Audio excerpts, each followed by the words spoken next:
Untold. You nearly forgot about that, didn't you? Welcome back to the King of the Podcast, lads. This is the final episode of season 3. It's flown by, haven't it? I don't know. It's been a mad journey. I feel like I've done it again. Yeah.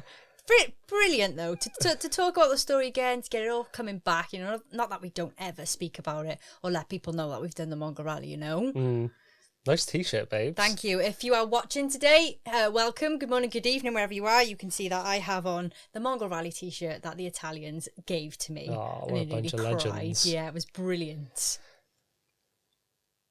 And you, Craig Holmes, look wonderful. Oh, thanks very much. This is my brand new King in It t-shirt, coming soon to the King in It shop. Honestly, that shade of green is beautiful. Not just on you, but it just is in real life anyway. Smart, isn't it? So if you're just listening, head over to YouTube to have a look at it. It's beautiful, and they will be coming to our shop very soon. Yeah, so if you didn't know, we've got merch. We do. Yeah. But yeah, there's going to be a new line coming. It's going to be ultra sick. Oh, it's sexy, innit? And every bit of merch you buy sends us on our next trips. So we can do podcasts like these for you guys. It's a great circle to be in, you know? Exactly. So, where are we, Craig? final podcast. I just realised that on this episode, we're going to be announcing the winner of the King in It merch. Yes, we are. So this whole season, we've run a competition. All you have to do is leave us a review. That's all. 5-star only. It was free. And you can win some King in It merch. But we haven't picked the winner. So I've got a bunch of them here. Yeah. I'm just going to pick them at random. Yeah. But we're going to tell you who the winner is. Yeah. It's not going to be at the end. Yeah. It's not going to be right now. Okay. It's going to be somewhere in the middle. Oh, you're rude. So you can't just skip to the end and be like, did I win some merch?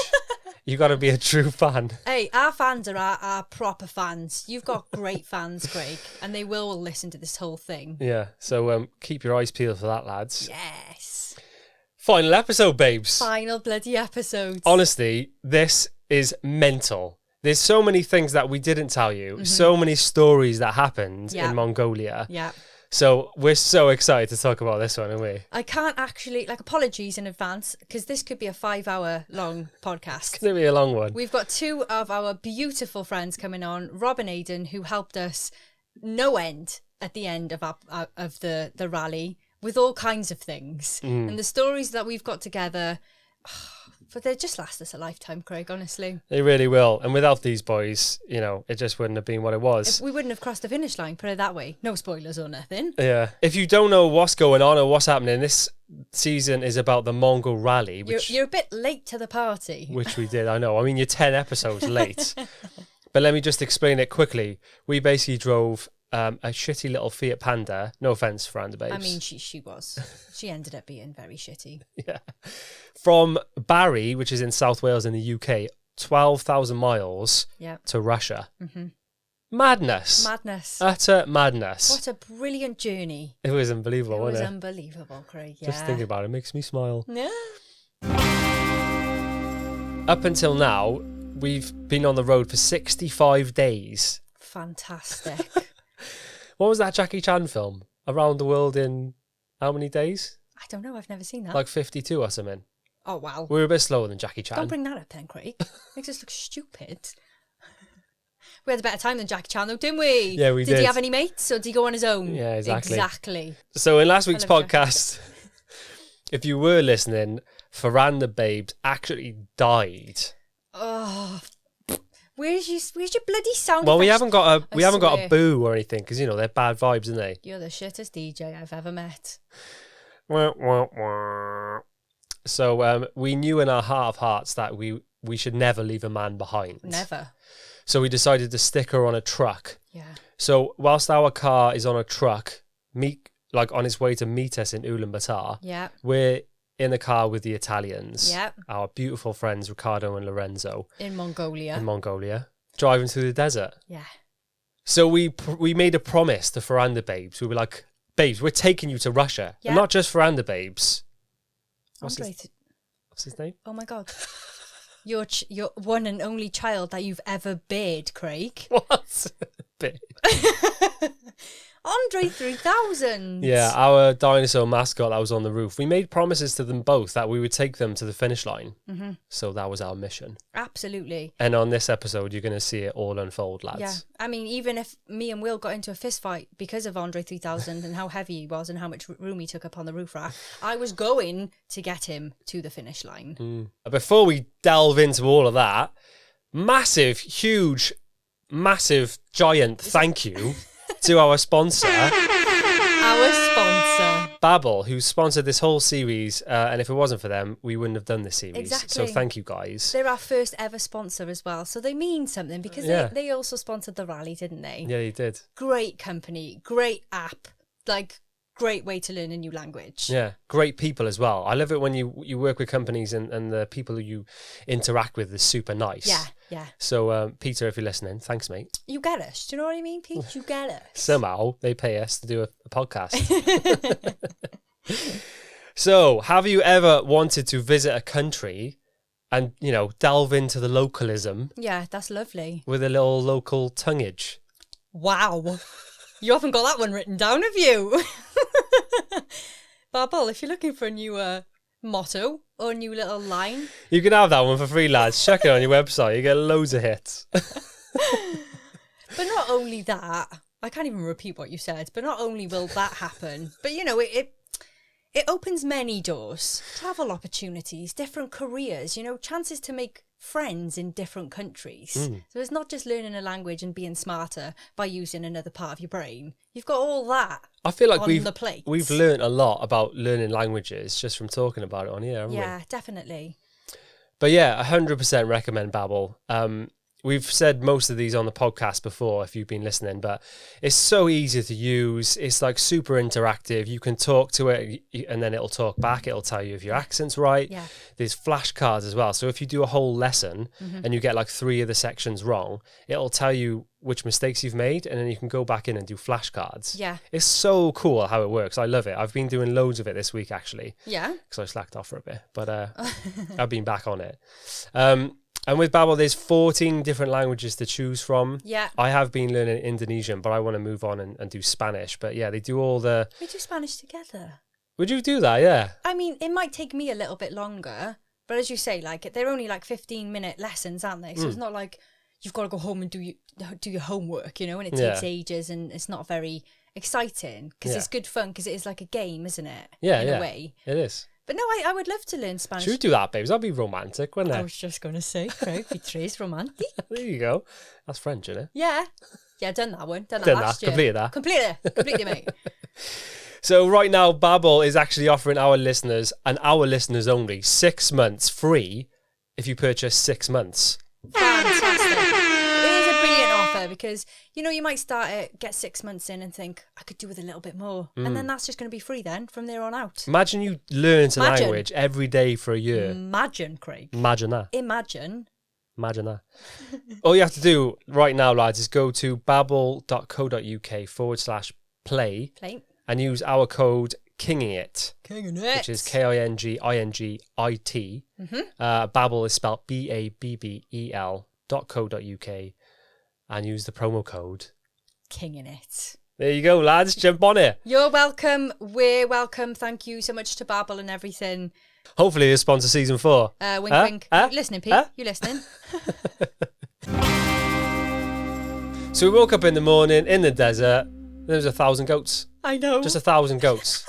Well, that was morning. It was hilarious because you sort of heard something, and I say this on the YouTube video, but we got out of our tent and kind of looked to the horizon where there was a hill just perfectly placed. And when like they have like a battle scene in a film and the army comes over the hill, that was it. But they were all goats, and I was like, holy shit. Yeah. How many is there? It was mad. It was freaking amazing because obviously you're not afraid of goats. If it was like a bull, you'd be a bit more scared, but I was like, which one will let me snog them? And then their owner came over with them, but yeah, and that was a brilliant morning. They all just come straight past and they weren't that friendly. They were a bit scared of me, but just to see it, I could have cried. Yeah, it was beautiful. It was class. And it was weird because we had such a downer when the car died, and then the night before we like got to the desert, we like lit the fire with goat poo. That was on the last podcast. Yeah. And it was just a super clear sky with all these stars, and we had a drink with everybody. Yeah. had a sleep in the desert, and then we woke up to the goats, and it was just like, it was such a high after that. It was wicked, wasn't it? Just the little things like that, because in Mongolia, if you're going to do the rally, just take a little tip here. It's bloody freezing.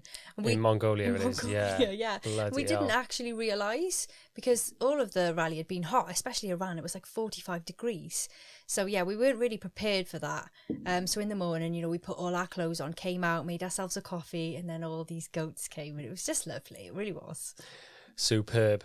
That whole day was amazing. Like, so as soon as we got back on the road, we started driving, and there was just a pack of camels, and I think they were owned by someone, because they've got like tags on their ears. They're not like wild camels, but they were literally on their own. There was no one there, and there was about 50 of them. It was all I wanted. I think before we'd started the rally, I was like, right, if we don't see camels in Mongolia, my dreams will be shattered. I think that's literally what I said. So when we saw them, I was just flying. Stop the car, let's get out, take a picture. Fascinating, brilliant, because they were like a double humper.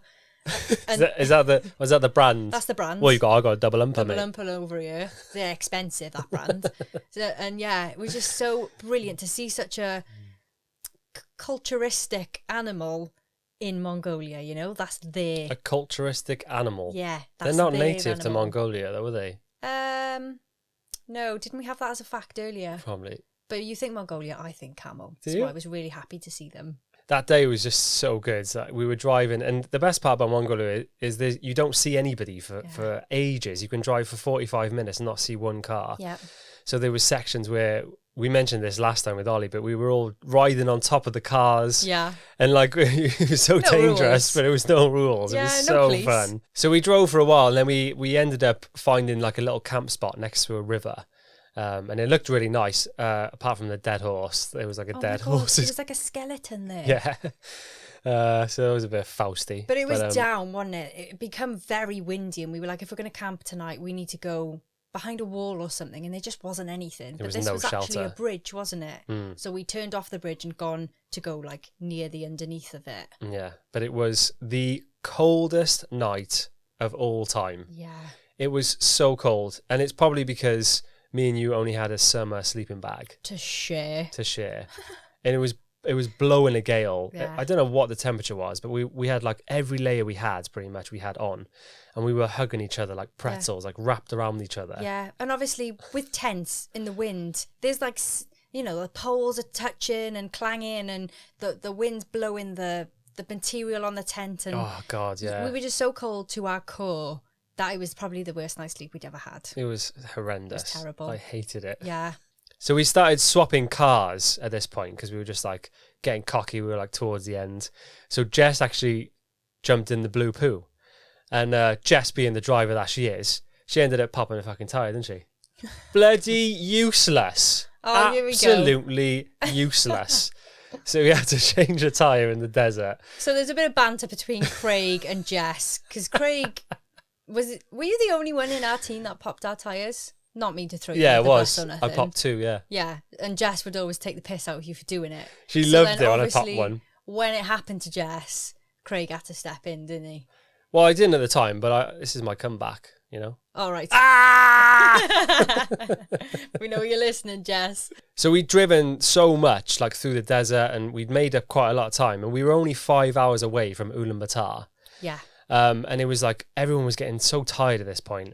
And like being in the team, some days it was like great, but other days it was like really exhausting, wasn't it? But the Italians had said that there was like this temple that they wanted to go to, and they were like, "Do you guys want to come with us?" Yeah, because we hadn't seen anything, have we? Like, no. The scenes driving through Mongolia is incredible. You are in like the biggest, vast valley you could ever imagine, of like red rock and sand, and the mountains are just in the background. You can see them.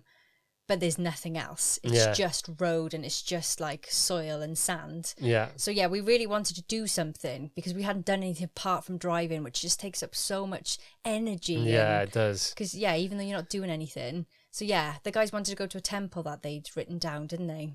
It was actually the oldest temple in Mongolia. Yeah. And it was a Buddhist temple. It was so cool. It was really cool. We decided to go with them, didn't we? And they had like those famous like Mongolian... It's like a wooden pole with like that metal thing that turns, and there's like loads of engravings on it. Yeah. And there's like 6 of them in a row, and apparently it's good luck if you like spin them. Yeah, spin them all. It was really cool, in wasn't a it? line, yeah. It was And really like good. the temples were fascinating, and then they had like a little gift shop and like a coffee shop. Yeah, and there was like a woman in a yurt selling hats and things, wasn't she? Yeah, Amy tried a hat on, and it sounded like the woman said, "We were like, what is it?" And she was like, "Booming." And we are like, "Oh, it's booming." It's booming, son. It looks booming. Does it look that good on me? Yeah. So funny. So yeah, we went there, and that was a nice little break, and then we trooped on then to Ulaanbaatar, which seemed like it happened in an instant. It probably didn't. Yeah. So Ulaanbaatar, to set the scene, is the capital of Mongolia. Capital Mongolia. Got any facts about it? The capital Ulaanbaatar means red hero. Does it? Yeah. And the word Mongol means brave.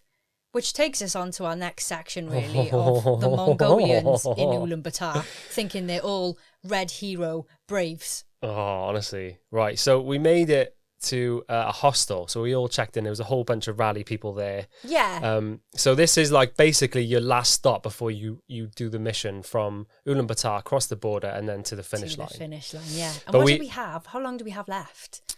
Maybe like 4 days or something? It couldn't have been long. No, it was like two or 3 days, if that. Right. So to go back, our car was meeting us in Ulaanbaatar. Yeah. So we had to wait there basically for this For the car. mad truck driver. Yeah, with a little pot belly who was lush because he wore crop tops and that. Love that. All we had was his mobile number, and he couldn't speak English. So we were like, how is this going to even work? That's what I find fascinating about Asia, like whether it's Central Asia or Southeast Asia. People just find a way of finding you, or they get things done. Yeah. Do you know what I mean? If it was the UK, you'd have a receipt slip, you'd have like coordinates, you'd have insurance and everything. There'd be a customer service number. Yeah. But You just like get a little handbook out and be like, train station. phrase book. Yeah. 7 p.m. next Monday. There. Okay. So whilst we were waiting for this fella, we had a couple of days to just like explore this mad city. So yeah, it was a city. There was skyscrapers, there was houses, there was civilization. Yeah. We couldn't quite believe what we'd rocked up to, considering the rest of the country was just flat land with little yurts and like loads of little people dotted around. Yeah.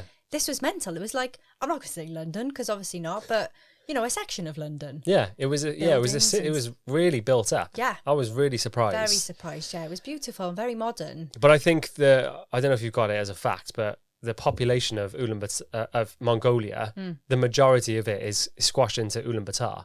Yeah. That's where isn't Around 50%, just under 50%. Is it? Live there. Live or in the just city. Over. Yeah. So we found this hostel, and there was like a really good food spot actually, because we've been eating such crap food on this whole rally. And It basically was snacks, wasn't it? Any kind of crisps without milk that we could get our hands on. Because if you're not vegan, you probably don't know there's milk in a lot of crisps, which is so weird. Yeah. Why do you need that in a packet of like not crunchy nut, Monster Munch? I know. Do you know what I mean? Just sprinkle some. Do you know what that's missing? A bit of milk. Bit of milk. Chuck Pop some that milk right in off. there. Yeah, beautiful. Maybe one day one guy was like, he didn't have his cereal, so he like poured some milk into his packet of crisps and he ate them. He's like, oh, that's a winner. That takes a biscuit. Love it. But yeah, so we found this restaurant, and we were having like proper food. Like I remember having a big bowl of rice with like noodles, I think and it was Japanese, wasn't we it? had Korean, and we had like gyoza, and it was so good. I was just stuffing my face in there. You could stuff your face, but we could probably only like actually fit about 5 mouthfuls into our stomachs. Yeah, because it was like a pea size by this point, because we'd eaten nothing this yeah. whole trip. All right, so what we're going to do now is get the lads on the blower. Yeah, we've got the boys on, and they sort of are really part of the story from this point forward. So together we're all going to try and remember and sort of recite what exactly happened from everybody's point of views, which is probably going to be different for us all, but it was still tiresome for everyone, wasn't it? It really was, yeah. But these guys are going to have a really funny part of the story. Yeah. From the last bit. Here we go. We're calling the lads. Rob and Aidan coming up. Hello. Robert! Hello, Mr. Jackson. Welcome to the King of the Podcast. Hello. How you doing? Good, mate. How you doing? Aidan, how are you? Aidan, you I'm there? here. Can you hear me? Ah, here we go, lads. Excellent stuff. I've been watching the videos this morning just to try, because as an old man, it's very difficult to remember sometimes. And so I've been watching the videos, just reliving the madness that rally was. So, yeah. I've got to say one thing, just to start off with, that made me laugh loads this morning is I've been watching them. Yeah. Did you realise the amount of time that we spent as a convoy standing at the front of a car with a bonnet up, looking at it, pretending we know what we're doing? Yeah. I know. I was thinking that as well. We literally, between us, I think the only thing we could do is change a spark plug. Every time we broke down, which was a lot, but generally on all of your vlogs, at the background, it's like, I've got to be honest, me and Rob are probably the worst for it. We just stand there. We ain't got a clue what we're doing. Pretending but we looked good. The thing is, we looked like we knew, because you can imagine everyone driving past would just go, should we stop and help? And then no, they look like they know what they're doing. Yeah, you know exactly what's going on. I mean, if your car breaks down, the first thing you do is you open the bonnet, don't you? You have a look inside. There could be a cat in there. You never know what's going to go on. Exactly. I think it was that drive, that crazy mountain road that I think the border between Uzbekistan and Tajikistan. It was that when we were stopping on those hilly mountains with the lorries, just vast lorries, just endless lorries, stopped on there and opened up the bonnet to change our spark plugs again for the 15th time that morning. Oh, and at the time, you left a massive cloud everywhere you went. How many people have died on the rally too? All right. Ooh. Have they? Yeah. Dark. Wow. People have I came out of nowhere. I'll just go on, shall I? All right, lads, we're going to just jump straight in. So we've brought everyone up to speed. So right now, we're about to enter Seoul Street? Seoul Street. Yeah. Oh, wow, yeah. You guys remember this pretty well. Yeah. So out of the two of you, who thinks you can tell the story the best? I thought you were going to say, who's the hardest? Wow, I don't know, because to be honest with you, we had very different nights that night, I think. We did, yeah. I went off because my teammate was having he was not on his finest form, so I went off to find him. So I didn't go into the club with you guys.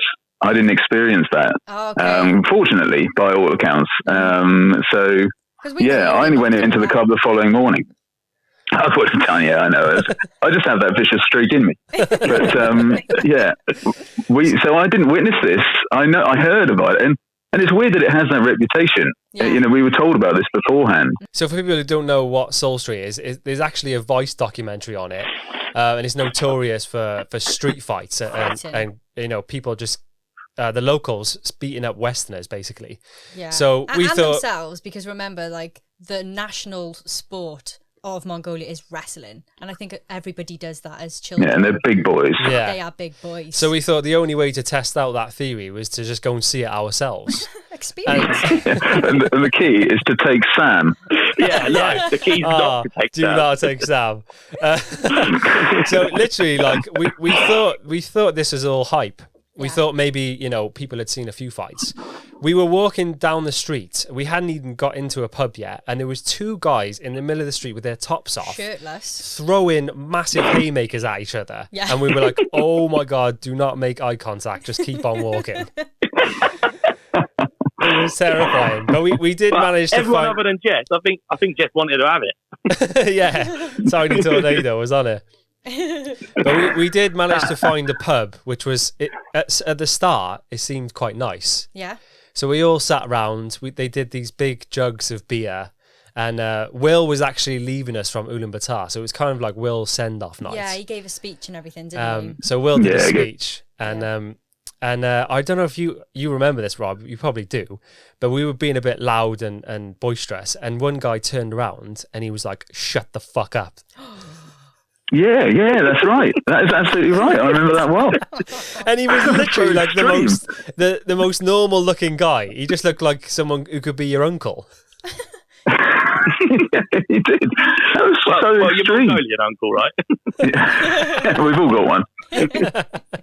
So the reason Will was leaving, just to explain that, was he was flying to see Jane, his girlfriend, in Bali, and it was cheaper for him to fly out of Ulaanbaatar than it was to fly from Ulan-Ude. So That was his last night. But so that was the start of the night, getting told to shut up. Shut the fuck up. And then I actually went home with the Italians after that, not too long. I didn't stay out late. Did you see any trouble on the way back? We didn't, but there was a lot of shady characters, and I felt so protective because they're baby lambs, both of those boys, aren't they? They're my children. They're so lovely. Honestly, if anything had happened to them, I would have gone fucking crazy. So I had kept. We were all. So they don't incite any anger. No. They just incite them. You just feel like the world is just a wonderful place. So there's no anger could come near them. No, they're beautiful. So I held on to them tightly and we walked back to the hostel. But it seems you got into a different kind of scenario. Oh, my days. I mean, I don't know where to start. Aidan, that night in that club was the most on edge I've ever felt. Like, I went from drunk leaving the pub to sober just walking in that club. To be fair to them, I have to say, as nightclubs go, other than the massive amount of men in the club and lack of women, it was actually quite a good night. We had a good laugh. Remember, we got that little booth. They give us that booth, didn't they? We went in there and I think we went up to the bar and ordered us all Long Island iced teas. It was the strongest thing I've ever drunk in my life.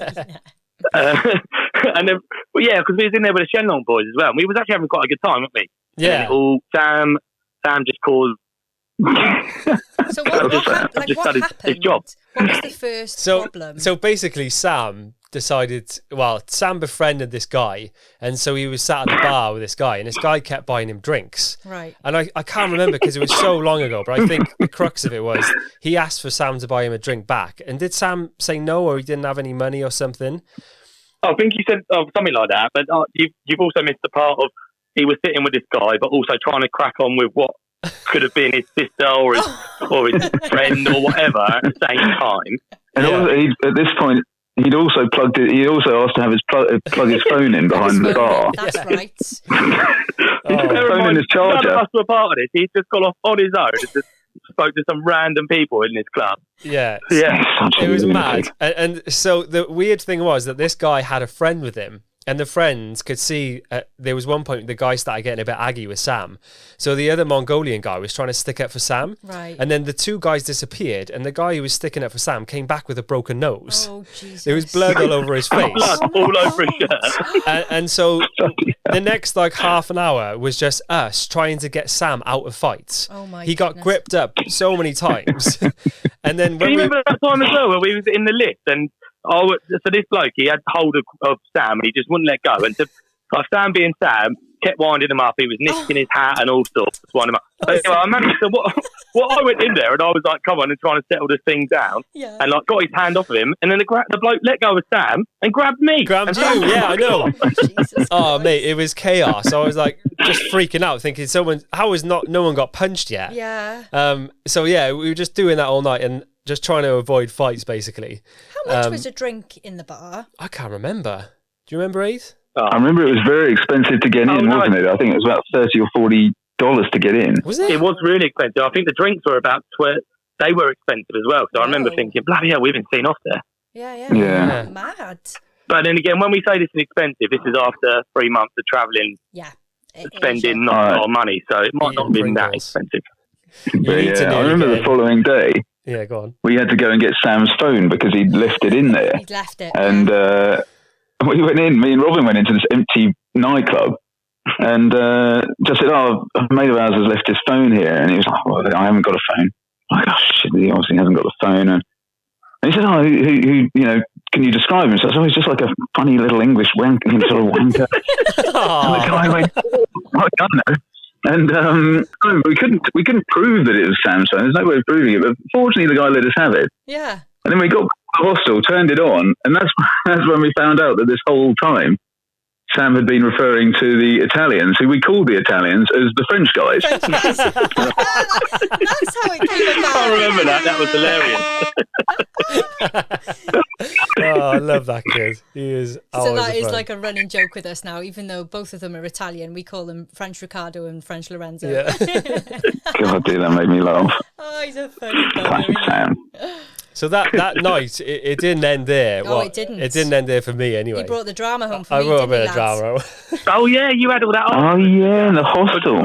So we go back to the hostel. Where I already am, been sleeping for about 2 hours. Amy's been asleep, and it's like a 12-bed dorm or something ridiculous like that. And in the corner, there's an empty bed. So I stumble in the room, and the bed's empty. And I'm looking at my bed. People know you was absolutely smashed as well. Oh, I was pretty smashed by this point. Yeah. I'm looking at my bed, and I'm like, oh, there's no blanket on there. I'll just take this one. So, oh no, I thought my blanket had been moved to that one. Mm-hmm. So I took the blanket off the bed and got all tucked up. And then this guy comes in, and he's a Mongolian guy, and he's like kicking off, saying, "I've nicked his blanket. Where's my blanket? Where's my blanket?" I mean, it couldn't have been timed more perfectly. You walking in at about 4:30, and he had gone to the toilet. He went to the toilet. So in my defence, I didn't know that there was anyone he was staying in that bed. So I was getting like so angry with this guy. I was like, "You've nicked my blanket. You nicked my fucking blanket." And then Amy, instead of going quietly, like whispering to me, "Oh, Craig, just to let you know, you're laying on top of your blanket." She goes, "Oh, you've got his blanket, you dickhead. You're laying on yours."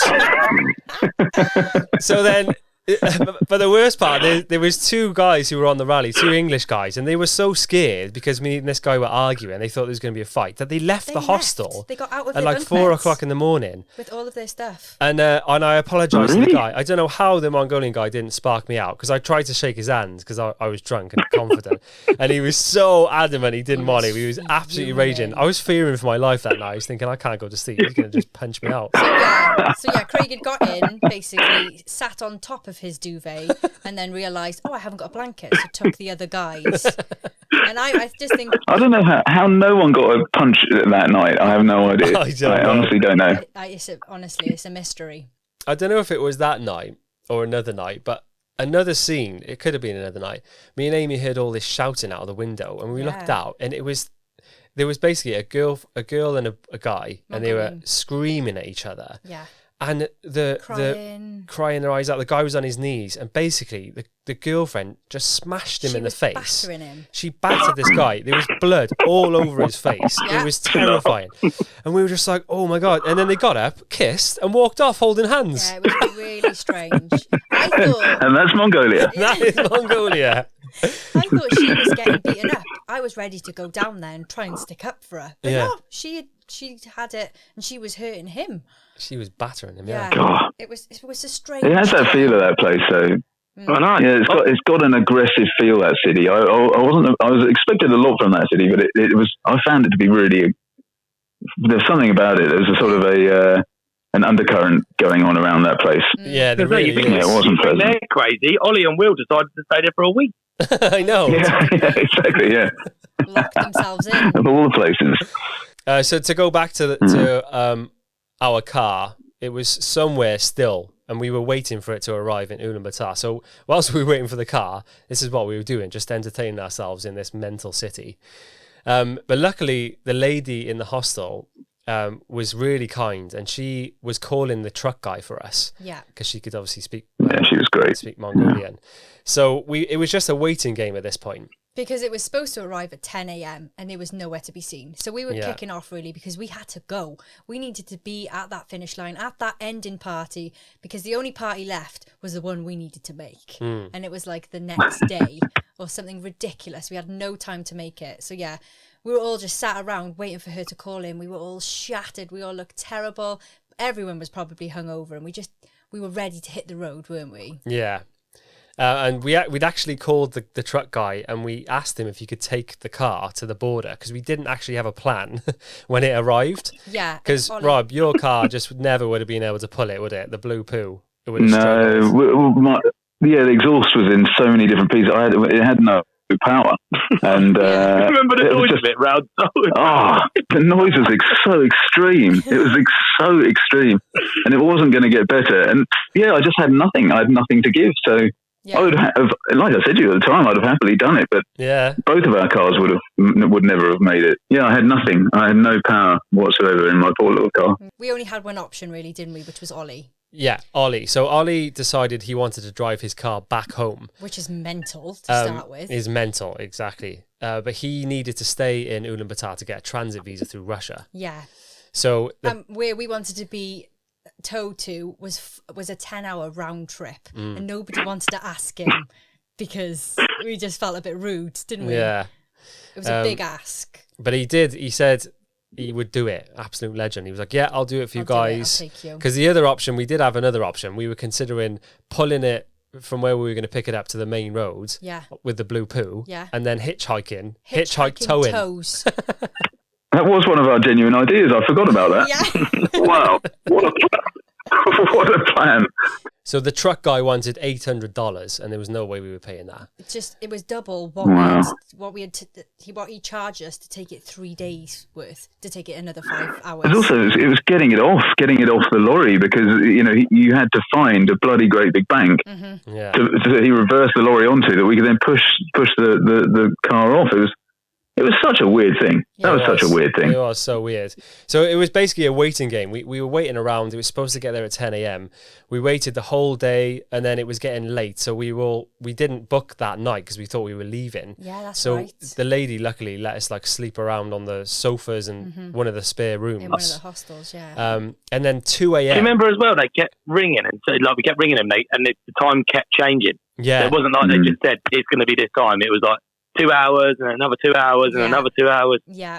I just didn't think it was going to turn up. Yeah. I just, because we were sat in that little office and then in that top room, and I thought this is going to rumble on and on and on. It's not going to show. Yeah. But that was nuts. That was a really weird day. But we did wait, didn't we? We didn't pay him until he actually bought the car, so we had hope.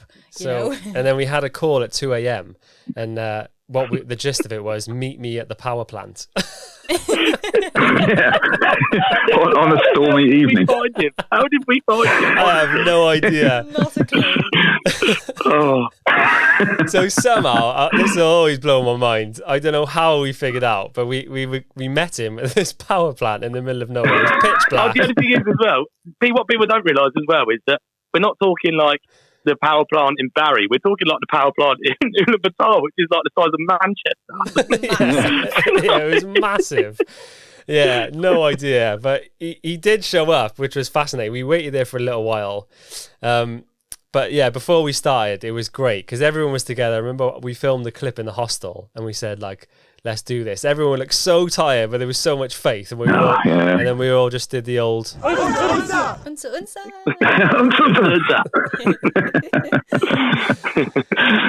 Yeah, what a day.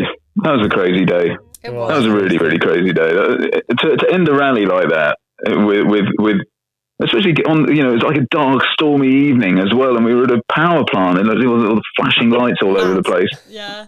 It was mental. And then your car turned up. That was extraordinary. That was absolutely extraordinary. And the crazy thing was, I had that weird feeling. I was like, I wonder if it will turn on.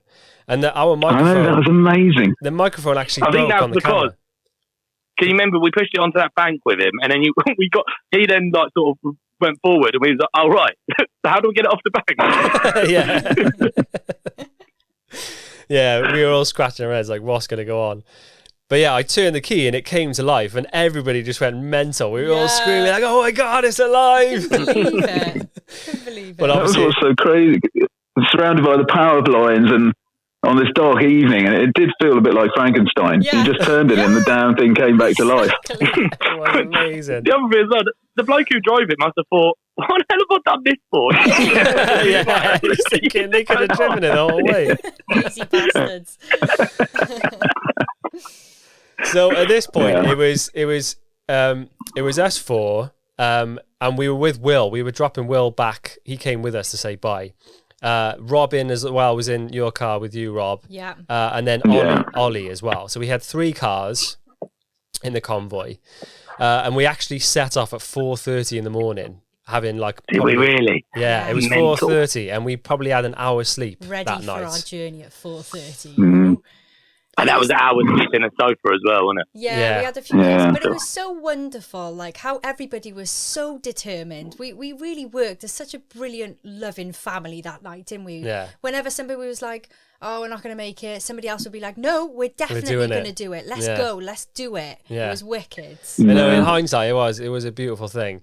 And if everyone's wondering like what happened to the rest of the guys, so the Italians took Sam and Jess, so they went to the finish line because their car was too small to even have towed us. So we just said, "Go ahead, guys, make that party. We'll meet you there." Yeah. So we were the last men standing.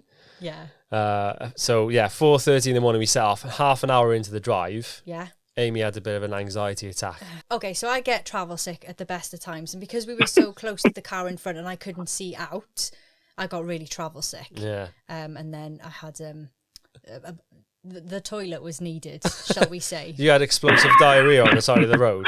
Yes. There was a word that comes up later on. That's what I'm going to say. Yeah. So you ended up in the back of Ollie and Aidan's car. Yeah, I was sleeping. Just out for the count. It was horrible. I didn't feel well at all.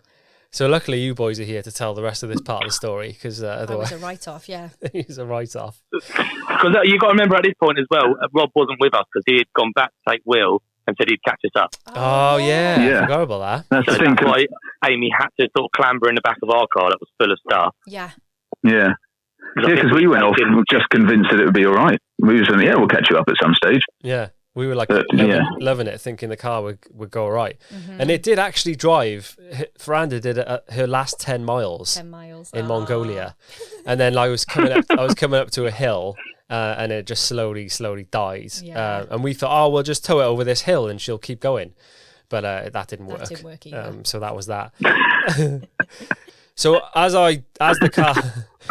So as Fferanda died in this little valley, I was on my own, and I was so tired, and the sun was coming up, and it was absolutely freezing. Yeah. So I was like, I'll try and get a couple of hours kip if I can, but it was just, I was so on edge because I didn't know what had happened. I don't know if anyone had crashed. Yeah. You know, when you're like so drunk off lack of sleep, you're like, your mind's just racing. Food. And you were wrapped in like a double duvet, weren't you? Because there was no heating. No heating, yeah. So I was on my Todd. And and this was the point where you guys showed up about 3 hours later. You showed up at 10 a.m. I broke down at 6 in the morning. And so this is where you guys managed to get into the trouble you got in. So tell the story about the potholes and the blue poo. Well, our little car, the blue poo, had successfully driven all the way without a single pop tyre. Apart from when Jess decided to give it a go Jess, in Mongolia. Unbelievable. She just said, can I have a drive? Can I have a drive? And I went, go on then. And she popped a tyre straight away. Our first tyre. And it was in Mongolia. 11,000 miles or so. Yeah. And she popped our first tyre. So we lost a tyre. And so we obviously cut it off, kept the rim, cut the tyre off, chucked the rim in the back and cracked on. So we didn't have any spare tyres. We had nothing left. It was a crap road. It wasn't a great road. It wasn't the worst we'd been on, but it wasn't a great road. Mm. And these potholes were huge. Yeah, exactly. And they were huge potholes. And I saw this one coming. I was like, I've got to make sure I avoid it. Boom! Hit it. Oh. Both roadside tyres went.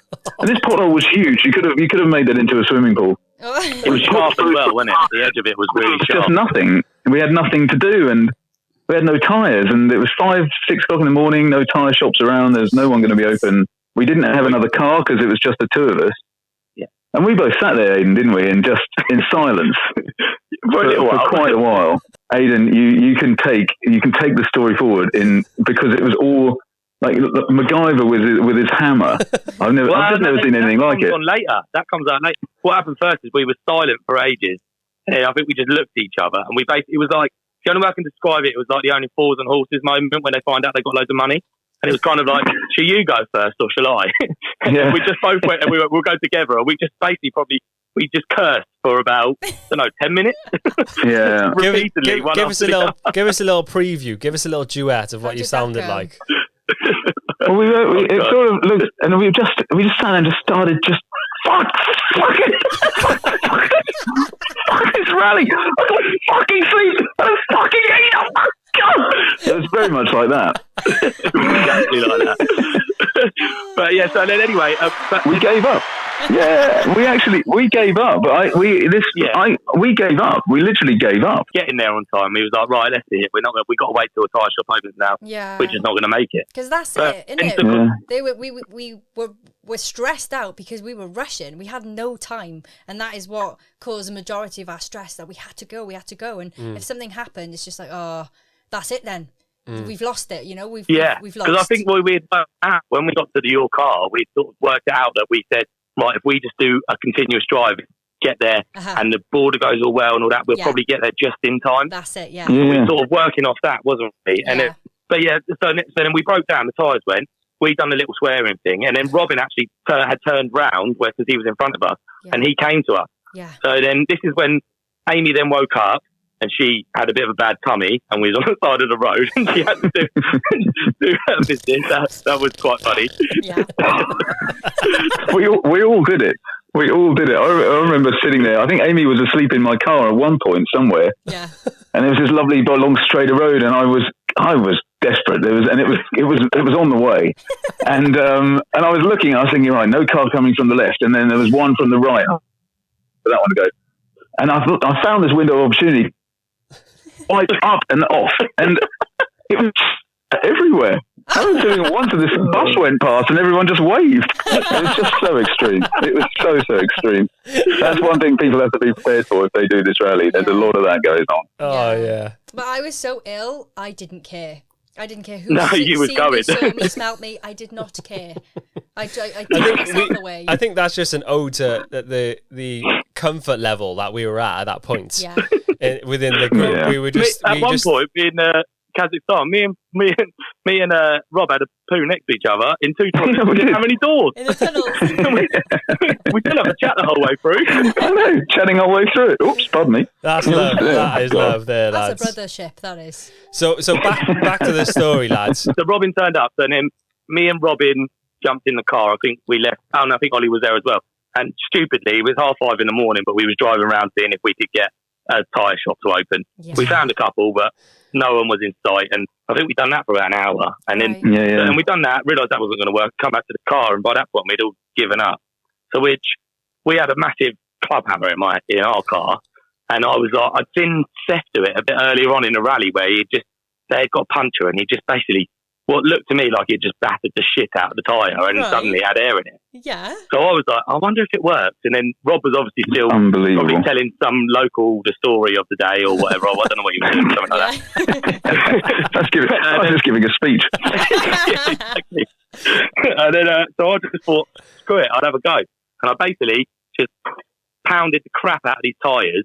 One of them was already half filled with tyre foam that was like leaking outside. Right. But somehow we then pumped it up and it just held. And I think they're still held to this day, aren't they? They still held. Those tyres got me all the way home. Shut up. The same tyres are on the car now. That is incredible. Even when you got to me and you told me that story, well, especially at that point, I was so confused. I was like, how can you have a puncture and hit it with a hammer and then it works? I was like, what the hell? I've never seen anything like it. I couldn't believe. We had no option as well. It was like, and Aidan said, we'll give it a go. But I genuinely thought, it's obviously not going to work, Aidan, but, it's not gonna work. Help yourself. Yeah. I just thought, if you want to do it, if you want to use up a bit of energy, go for it. Use up a bit of anger. Knock yourself out. I'm going to go over here. And it just worked. And to this day, I still can't figure that out. God was with us. It was unbelievable. And we said, we referred to Aidan as the MVP because you were the MVP, mate. And I think if there was going to be like player of the day or player of the season, that was the moment for you, mate. Trophy's yours. Yeah. Forever. Yeah. It was incredible. I'll take that. It was absolutely incredible. So we had all three cars back, and the sun was coming up, so it didn't feel as like, I don't know what the word is, but like it felt so much easier. You, doesn't it? Yeah, it lifted up. It gave us a bit of a morale boost. Yeah.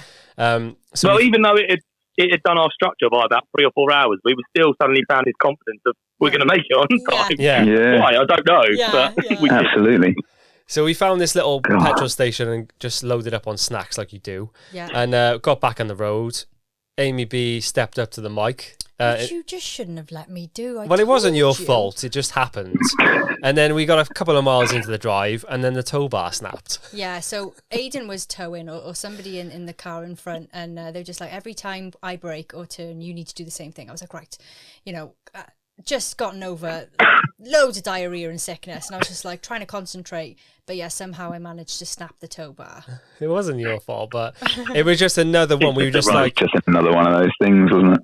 it was unbelievable because we were just like, there is literally nothing stopping us. We're unbeatable. We're like, Aidan's hammering tyres. We're like cutting the tow bar apart and stitching it back together. You actually had one of those drills. I know. Yeah. Why do you need to have an angle grinder? You're never going to need that. Why have you brought that with you? Well, we needed it. Yeah, we definitely needed it. That was amazing. So despite like all the setbacks, the hours of all that shit going on, we actually made it to the Russian border. So it was 160 miles from where we'd broken down, and we made it. So massive thanks to Ollie for driving us there. Huge thanks. And then having to drive all the way back. Yeah, on his own.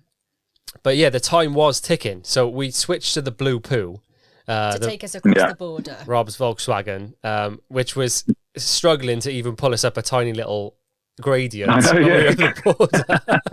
Well, I've just remembered, I probably don't know if we're rushing through, but can you remember as well, Craig, that Amy was getting really tired? So I said to her, I'll tell you what, Amy, you have a quick go in our car, you can get asleep, and I'll go in with Craig and I'll keep him awake and talk to him. Yeah. And we done that, and I think we got about 10 minutes down the road, and I fell asleep. Yeah. Did you remember that? Oh, yeah, I remember that. I was just on my own now. I was like, oh, wicked company. But you were shattered, mate, because I'd managed to get like an hour or two waiting for you guys. So, yeah, you deserve that sleep at that point. It was so bad. Yeah. God, what a day. But yeah, the time was ticking. When we got to the border, everybody had said, like, oh, this last border is super quick. It was 24 hours, so it wouldn't have mattered what time we got there, but we got there in the day, didn't we? Yeah, and they emptied the whole car. Yeah, we just got chosen. It took 4 hours for us to cross the border. Shit. In hindsight, though, we did turn up with a car that needed towing and one that sounded like it was about to explode any second. That's true. I know. That is true. But we managed to get. A devastating border. It was the worst. Like, because we just got there. We're like, yes, we're at the border. We've made up time. Yeah. We're going to make the party, and then it was a 4-hour wait. We were just like, oh fuck's sake. Bullshit. But we had Ian waiting the other side for us. So Ian, who was he was on the rally with us before, but we kind of lost him a few times, and so he came all the way to the border to tow us, and then so when we got across from the finish line. Yeah, he'd finished already. And then Uday, all the way back. All the way back. Yeah. That's unbelievable. I know, he's what a so legend. kind. But when he got there, he didn't have he'd had his back bumper repaired, and they'd taken his like tow bar piece away. So we had to like jimmy something together. I don't know how we got it on there, but he ended up just smashing it on. Yeah. It was just Ian. He just used the strength of about 50 men and just lifted it on or something. Yeah. I remember just being wowed by this extreme strength. Yeah. And it just got on there. He was like, I think he was in the same boat. He was just like, we're getting this car to the finish line. Yeah. Because it was dark. It was dark again at this point, wasn't it? Was it? We were driving to the night. Mate, it was so dark. 8 p.m. Really dark. 8 p.m. the next night. So the next few hours was basically, me and Aidan went out in Fferanda Babes. Ian was towing in a 4x4 Fiat Panda. Yeah. And bearing in mind, we've got a really short tow bar. Because I snapped it. He was absolutely flying down these roads. It was fucking I couldn't keep up. Can you remember? I'll have a go, Craig. I'll do a bit of towing. Thinking, I'll go a bit that car. There's no horn. There's no light. There's no power steering. There's literally no fucking way possible to tell the bloke in front, slow the fuck down. Yeah. I just remember being behind. I couldn't keep up, and this was a Fiat Panda towing another car, and I just couldn't keep up. And I was like, what? I don't know who I was with. I don't know if it was Robin or with Amy. I think it might have been Amy in my car at that point. Yeah. I think and you were asleep, Amy, and I was just there going, I don't understand what's going on here, because I think they're doing almost 70 miles an hour. And it was, at one point, I remember I could see the two, obviously you're towing a car, you see two rear lights. At one point I could see 4 rear lights. Yeah, what are you doing? You're side by side. He had to see a corner coming up, and he decided to slam the brakes on, and I nearly overtook him. Mate, it was like wacky races. It was honestly, but by this point we were so tired and delirious. Me and Aidan were just like, we were getting like proper emotional about the whole rally. So we were like reminiscing about the friendships that we've made and like telling each other how much we loved each other, whilst simultaneously going up on 2 wheels and sliding around like an ice rink. It was fucking mad. You know what, though? It was probably one of my favourite times in a rally, that, looking back. It was hilarious. Oh, it was class. That was mental. So we put in all this effort, like we'd gone through so much shit to get there. And I Sorry, how many miles was it between the border and the finishing party? Oh, is that 200? Was it? Yeah, Yeah, about that. 200. And we did it in about half an hour. Yeah.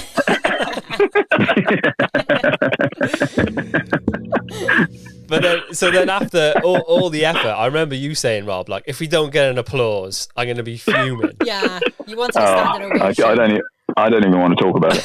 But we the thing is, we've been talking it up all day. We've like just waiting to see what their faces are like when we get there.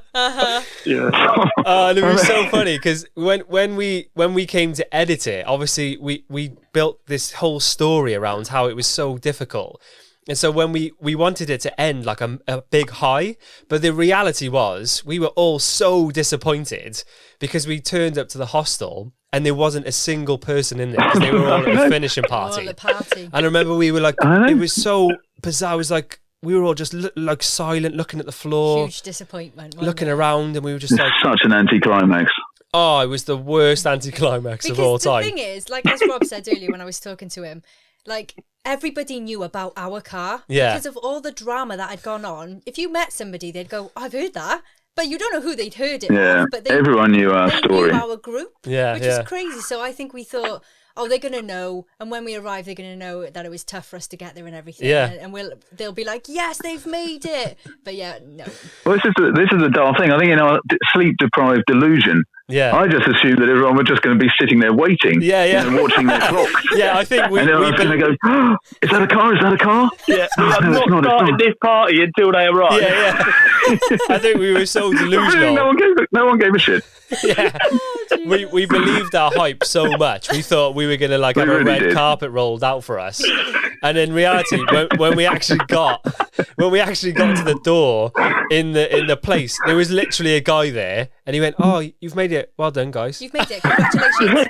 That was it. Oh my God, it was the worst. And then when we got in, obviously it was 2 a.m. or 3 a.m, and everyone had been partying for hours. They were pissed, yeah. So they were like, half of them thought we'd already been there, and half of them were just like, "Oh, hiya."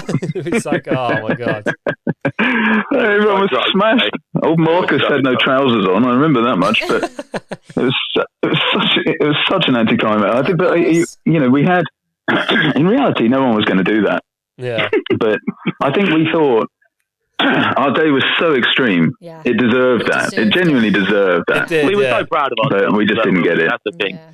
But we're so proud we made it. Yeah. But to make up for the anticlimax, the next day, finishing, actually finishing, because everybody had waited as well. The Italians hadn't actually crossed the line. They were waiting for us. Yeah. So we all, as a convoy, went to the finishing line the next morning. Which is in Max.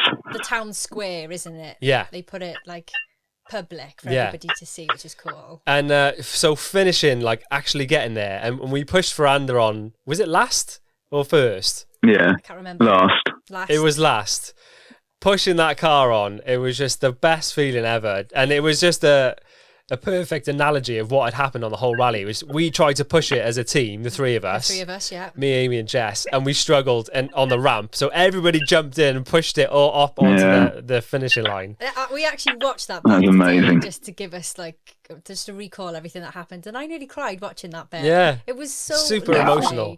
It's a very emotional ending. Yeah, we're so spoiled, Craig, how all of our friends that we made on this trip are who they are, and they're flipping brilliant, all of them. Yeah. But how, Ollie took us to that side of the border, then Ian picked us up from the other side. Yeah. Everybody was helping us. Yeah. I know. We'd never have made it. Well, we were a team. We were fucking wicked. Robin, we would have left them behind. Yeah. Let's not talk about the Panda Highway. I don't want to talk about it. You do it again, mate. We latered you. Yeah, you did, yeah. You slonged us. But it was so incredible to be able to finish with everybody as a team and to have those photos and those moments. Yeah. It was just so good. And I've written it down because I said it at the end. But Aidan, you said it best. You said, we'd driven across the world. We met all these tribes of people. And then en route, we kind of made our own tribe. And we were just such a strong team. Yeah. And it was just brilliant. I think that's one of the most profound things I'd ever heard. I know we were all very emotional and tired. But I remember when you said that, Aidan, I thought, that is so profound. You tried to take it for your own. You tried to pretend it was you. Then. Yeah. That sounds You just got about to get your right. material where you can. Yeah. Yeah, it was an amazing thing. It really was. That was an amazing thing. The best part though was like this: we crossed the finish line, but the drama didn't finish there. No. Well, not the drama, but the funny stories didn't end there. So we basically at the start of the rally, you pay a £1,200 deposit, and that money goes towards putting your car on a train in Ulaanbaatar to take it back to Estonia. So we were determined not to pay this deposit. Because there's so much money. Yeah. We found this Russian guy. I don't know how he came into the hostel, but he knew what was going on. And he said to us that he'll buy the cars off us. He'll write a police report to like write them off. Yeah. To say that, you know, we'd officially gotten rid of them or scrapped them, whatever. Yeah. It was all so sketchy. And I think there was about 7 or 8 cars in total. Yeah. For some reason. But this guy was buzzing. He was so happy. He was like, yes, I'm going to get 7 cars.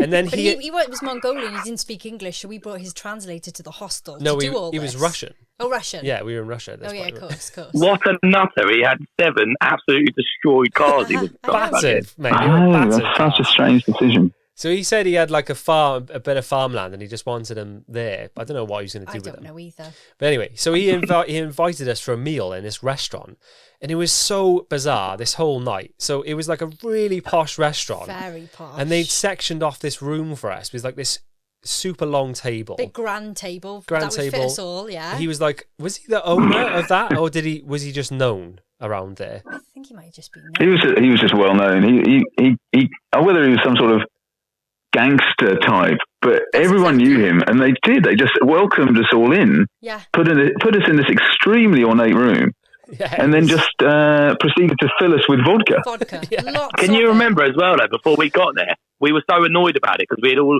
arranged to go for a burger somewhere. Oh, We found yeah, like, a really good place where you get a vegan burger. And the guy was going to us, we're going to take you to some local restaurant. And we was like, if I'm honest with you, we're fucking sick of local food. Like, we just want to get a that's burger. right. We were being so ungrateful. And then when we walked in Yeah, there, we we were like, we were walking past all these people. Bearing in mind, we were stinking at this point. We were covered in like Disgusting. stains. We had smelly, grubby, dusty clothes on.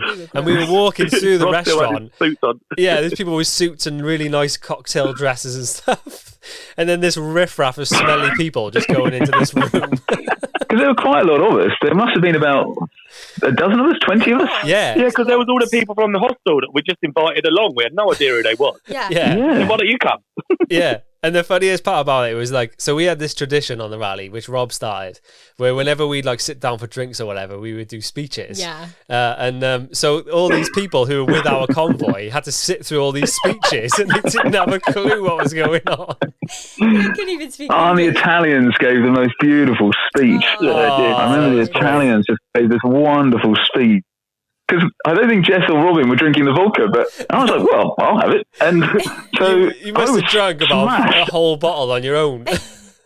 I think I did, because anyone who wasn't drinking it, I just took it. Yeah. And I was just hammered at that point. I was absolutely hammered. So do you remember that meal that came out as well, where it had like all the frozen, I can't what you call it, like It's like a liquid, steam. where it's like smoky. Yeah, like Yeah, and then they lifted it off, and Yeah. it was like some fancy like Michelin star restaurant, and we was like, Proper what's fancy. Yeah. going on? It We was- were all- Yeah, but that's the thing, we couldn't enjoy it, could we? Because the whole time we was going, are we paying for this? Like, Yeah. Have we just got ourselves in the biggest debt we could ever afford? Like, I never thought that for 1 second. I was just drinking all of vodka. yeah. At no point was I worried about it. For some reason, I thought, this is great. I'm just going to drink more and more. And then I think Robin spiked. I said, I think I should drink some juice. And so Robin gave me a juice, but little did I know he put 2 shots of vodka in there Oh as my well. God. So You were plastered, God. mate. And you got to the I point was where gone. you started arm wrestling with the guy. You were like, you were convinced that your dad had taught you the trick to win every arm wrestling match you'd ever get in. I was fuming because Ian went first, and Ian's a big chap and a strong chap, and he beat Ian. I was like, Right. I can have him. I can have him. I was convinced. I was watching as though I was thinking, I can do this guy. And obviously, that was never going to happen. That was never going to happen. And I was fuming. I was like, how? How did he do it? How could he beat me? I'm the British champion of nothing. I'm the British champion. Oh, it was so funny. And then I was a bit gutted, to be honest, because you and Robin kind of fell out because Rob was attempting to do his speech. I know they did tend to go on your speeches, Rob, but even though they were long, I still loved them. Yeah. So Rob got about halfway through and then refused to finish it. He had a little paddy. On, interrupting. I did. I threw every single toy out of my pram. He was like going, well, if everyone's not going to appreciate it, then why should I bother? Yeah, that was it. I've still got it if you want to hear it now. Come prepared. But another funny story I remember was when the Italians did their speech, they went round and they said something about each person. And I remember them saying, Will, we love you very much. We never understand a word you said, but we love you all the same. So we have subtitles. So good. But yeah, so we ate all this food, we drank all the vodka, and then we left, and the guy paid for the whole thing. Yeah. And then in the end, we were speaking to the adventurers who weren't being helpful at all. No. And they weren't happy with it. No. And so basically, we had to take our cars to get put on the train. We had an hour left before we had to do it. So basically, he sent his translator back because I was sort of trying to sort the whole thing. And she was just basically like, oh, we can't get you the report or whatever. And I was like, well, there's no way we can leave you the cars then. Yeah. Unless it's legit. And this Which was it wasn't anyway. Yeah, and this was all very stressful because we were leaving the country. I think we had a flight booked, and obviously the cut-off time to get on the train was in an hour. Yeah. So I was like, listen, I can't take what you're saying as legal, so we're going to have to take the cars. And obviously she needed towing, didn't she, to the bloody train station? So we got on the back of Ian's mad ride again, went for one more roller coaster ride. Well, we had to take everything out of it first. Yeah. We couldn't leave anything in the car. Yeah. So we took everything out and left it on the side of the road. And then Ian took us. Yeah. So whilst we were away, someone actually tried to out us on the Mongol Rally group. They took a photo of all of our stuff and was like, you pigs, you animals, who's left all this stuff? And I was like, Steve, calm down, mate. We've just popped to the train station. Yeah. I think you actually said calm your tits. But yeah, it was such a... That's the last we ever saw of her. Yeah. And then she was shipped off. She went to the graveyard where there was 200 Mongol Rally cars just in this one car park place. Yeah. Everyone just... I saw photos of that. I didn't see that, but I've seen the photos. Mad. Yeah. But we had a few nights out in Russia because they had a cool little pub there. So it was quite nice, but it was a weird atmosphere. It was people were leaving in dribs and drabs. And it was just it was winding down and the weather was rainy and dull. It was such a weird time. Yeah. Because we'd been on this journey for so long. Town. And it had come to an end. And we were stoked to go home, but at the same time we didn't want it to finish. Everybody was leaving and we broke up. You're not wrong, actually. I think a little part of us went every time someone left. Yeah. It just didn't feel the same when someone had gone, didn't it? No. Yeah, no. I couldn't believe it, yeah. It was really sad. So I've got one more story, which we'll ask you a few questions as well, Rob, because you actually drove your car home as well, you nutter. Oh.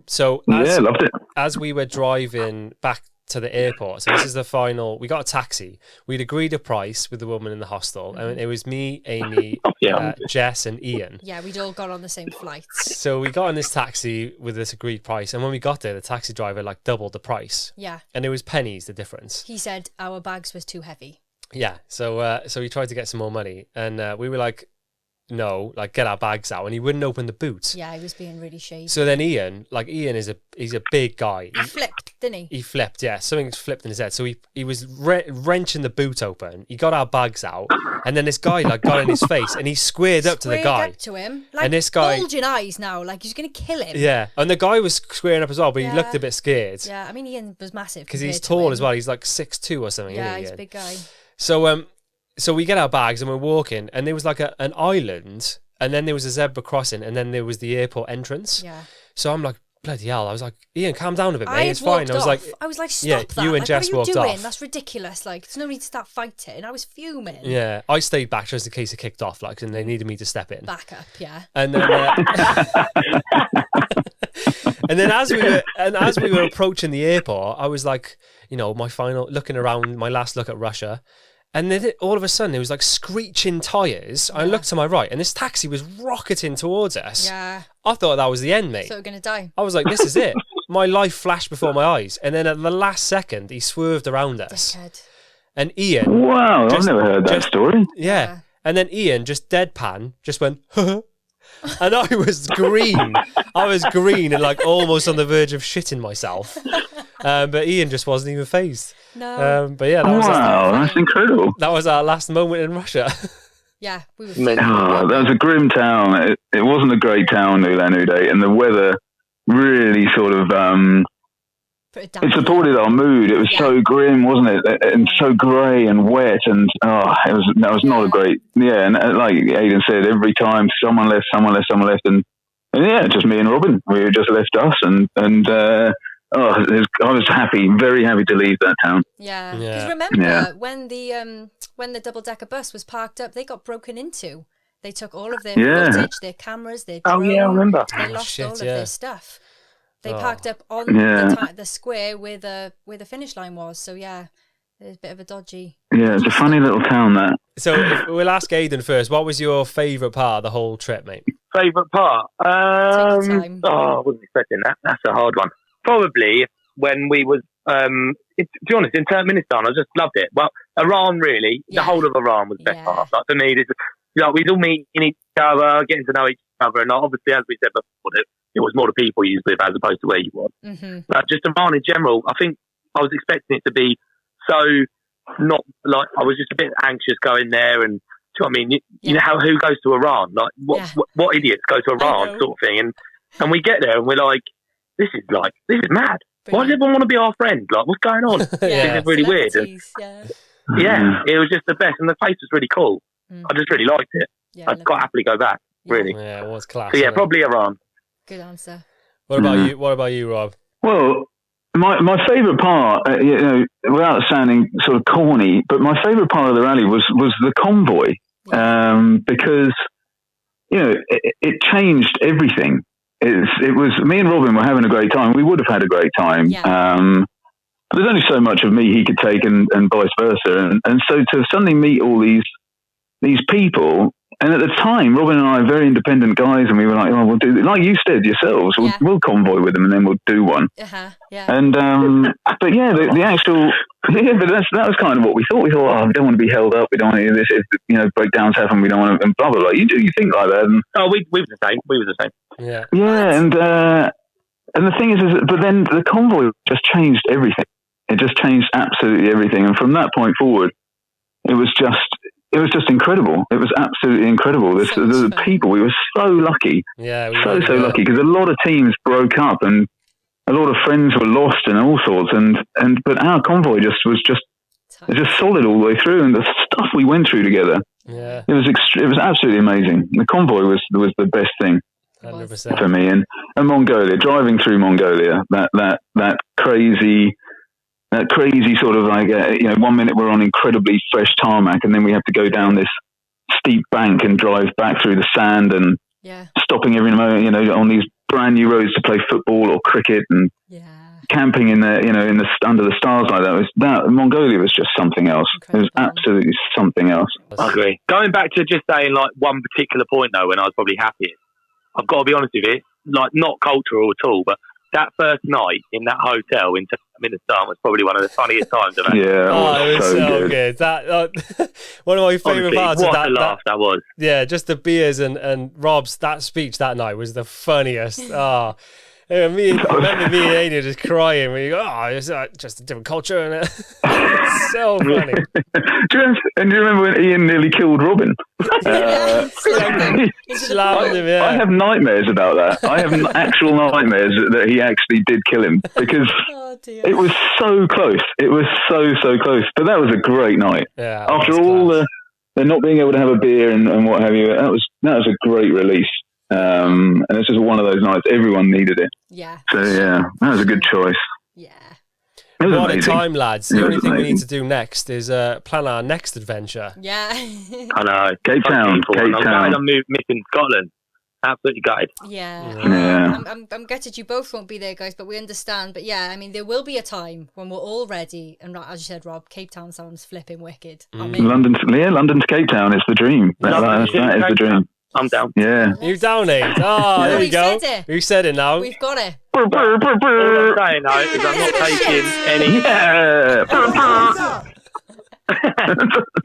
I think we should do it in proper cars this time. Proper car. Well, yeah, I've got a proper. I have a proper car for that. I've got my vehicle, so I'm all geared up for that. You're ready. I just need the vehicle that's broken when you drove it down south. Yeah, let's not talk about it. But It's not ready. it is fixed. It is fixed now. So yeah, so that's that. I've already got my machine. So yeah, that is the dream. That's always been the dream. So we should do that. We really should. We're totally up for that, Rob. And what we do happens. Yeah. So let's make it. Yeah. Let's make it happen. I'm in, 100%. We just got to work out what the challenge is going to be for it, because just driving there's boring. We've got to do something's got to be a challenge. Yeah, we should come up with a concept for sure. Sounds good. Maybe you should ask followers. They come out with a good idea.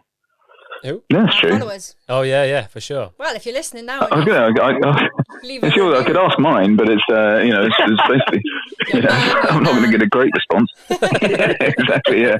Just the dog will fill me in. Oh, lads, thanks so much for coming on the podcast and help us fill in some gaps and just relive some of those class memories. It was just, honestly, it's the best trip I've ever done, and I don't know if I'll ever top it. Yeah. And you guys likewise massively to that. Yeah. No, it was amazing. Thanks so much, you guys, for filming everything, for recording everything, because it's all there, and it's like watching it this morning. It's all there, and I know we spoke before. If we'd have all had GoPros and what have you, and recorded that last day, it would have been extraordinary. But you've recorded the whole thing, so it's wonderful. It is. So thank you to you. How many things you forget, and you just put on a documentary that you've done, and suddenly it all comes flashing back, and it's just. I love it. Brilliant. It's made my trip better because I can remember it. Yeah. It's true. Amazing. What a time to be alive. What a time, lads. Thanks for coming on, guys. Yeah, sorry, mate. We've already done a long time. No, that's all good. Brilliant time. We love you both. We'll chat to you soon. Will do. Catch you later. Take care, guys. Bye. Bye. Mongol Rally, babes. Completed it. Honestly, my face is hurting. I know, my face is hurting from smiling. I feel like I need to go to bed. I know. There's a lot of energy happening those guys. So, it is time to announce the winner of the King in It merchandise. Fantastic. So, I've picked one at random. Yeah. So, if this is your username on Apple Podcasts, Jamie_DF, that's Delta Foxtrot, you are the winner of the King in It merch. Oh, well done, mate. So, give us a DM. What was his review? It says, 100% my favourite YouTubers. Thanks for the Iceland vlogs. It inspired me to plan a trip for myself and a few family members, and it was amazing. Would love to go back someday. I loved the rally series as it was coming out. Really fun hearing it behind the scenes stories. I watched the YouTube because it's even better watching the excitement they clearly still have, which is true. Oh, brilliant. That's a spot on review, that is. So thanks, Jamie. What a guy. So that is it, guys. Mongol Rally season is complete. Thanks so much for tuning in. I've loved this. It's been so good, hasn't it? It is so brilliant to be able to tell people and really recommend the rally to anybody. If you're thinking about doing it, get it done. Please go and do it. Don't feel like you're too old or you haven't got enough money. Like, get it done. You'll get it done. You might need a bit of money, though. Well, it's just, small things. So that isn't the end of the King of It podcast. We'll be coming back with a season 4. Definitely. So we're going to keep it regular. We're not sure what it's going to be yet, but you're not going to want to miss that. So make sure you press subscribe on YouTube and leave us a review as well on Apple Podcasts because it does help us. We need to get to number 1. Yeah. Joe Rogan, we're coming for you. So until then, guys, see you next time. Stay safe. And rule your own. Hey. Yay, babe, we did it. One more. Unter.